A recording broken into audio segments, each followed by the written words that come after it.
Ces chefs d'État et de gouvernement, ils se réunissent tous les mois. Ils ont un secrétariat général pour échapper au contrôle de la Commission et ils fixent un agenda d'harmonisation fiscale des pays de la zone euro. En 5 ans, on harmonise la fiscalité des entreprises.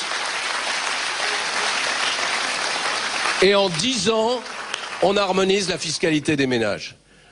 Qu'est-ce que ça nous permettra de faire?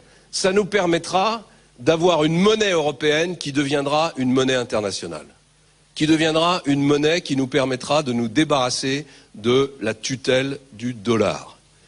Parce qu'aujourd'hui, peut-être beaucoup d'entre vous ne le savaient pas, mais le fait que les entreprises européennes, comme toutes les entreprises mondiales, soient obligées d'utiliser le dollar pour leurs échanges internationaux, les expose à respecter la législation intérieure des États-Unis. Et c'est comme ça que vous voyez des juges américains qui déboulent dans des entreprises européennes et qui les condamnent à des amendes astronomiques, 9 milliards pour la BNP, 12 ou 13 milliards pour la Deutsche Bank, 1 milliard pour le Crédit Agricole, sans parler de toutes ces entreprises européennes qui sont en permanence sous monitoring de la justice américaine ou de l'administration américaine.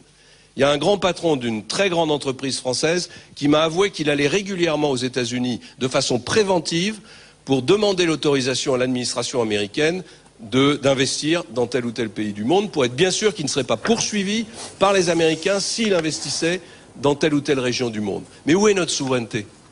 Comment on peut accepter Voilà pour le discours en direct de Biarritz.